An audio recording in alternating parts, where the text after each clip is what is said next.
Alors, voyons comment on trouve les composantes d'un vecteur AB dans l'espace. Donc ça, c'est la page 9 de votre cours. Alors, petit rappel de 2 dimensions.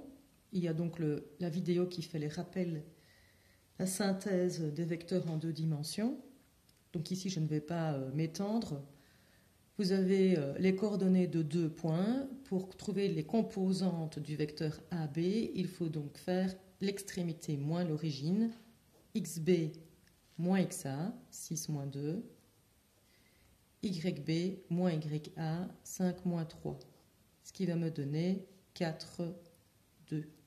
Ce sont les composantes de AB. On va passer maintenant à l'exemple en 3 dimensions, où on nous donne A dont les coordonnées 5, 7, 2, et B dont les coordonnées sont 3, 9, 1. La première chose, c'est on va faire le dessin de l'espace, et donc on va commencer avec nos axes, l'axe X, l'axe Y et l'axe Z.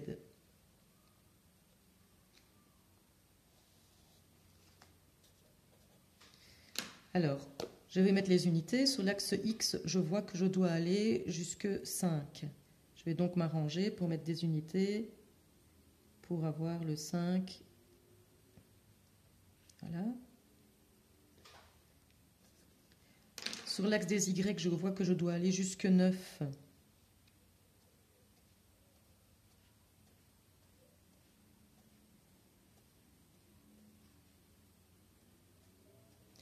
Voilà. Et sur l'axe des Z, je vois que je dois aller jusque 2. Donc là, je peux prendre voilà, carrément des grandes unités. Donc mon repère n'est pas orthonormé, mais c'est pas très grave.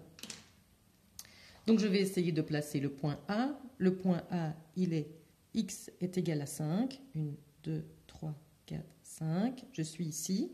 À partir d'ici, je dois me déplacer selon le y, donc parallèlement à l'axe y.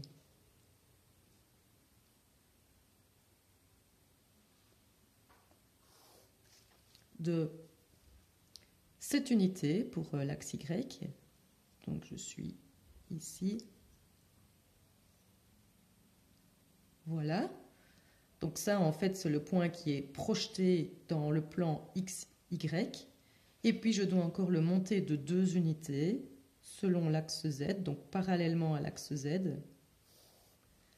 Et donc 2 unités. Je me retrouve ici. Ça, c'est mon point A. Alors, je fais la même chose pour le point B. Ici, je vais avancer de 3 unités. Je me retrouve là. À partir d'ici, je vais me déplacer parallèlement à l'axe Y de 9 unités. Je me retrouve ici. Et puis, je dois monter verticalement, ou en tout cas parallèlement à l'axe Z de 1 unité. Je me retrouve ici, donc voilà mon point B. Si vous le faites, il est probable que A et B ne soient pas comme moi. Vous pourriez avoir un B qui a l'air d'être plus haut, un A qui a l'air d'être... Tout ceci, ça dépend des unités que vous avez mis ici et de l'inclinaison de X. Donc voilà. En fait, il faudrait les voir en 2 dimensions. En 3 dimensions, pardon. Alors, maintenant, qu'est-ce qu'on nous a demandé? Les composantes de AB. On va utiliser le même principe qu'ici, c'est-à-dire faire l'extrémité moins l'origine. Je vais avoir 3 moins 5. Je vais avoir 9 moins 7. Et je vais avoir 1 moins 2. Donc, les composantes de AB, elles sont moins 2, 2, moins 1.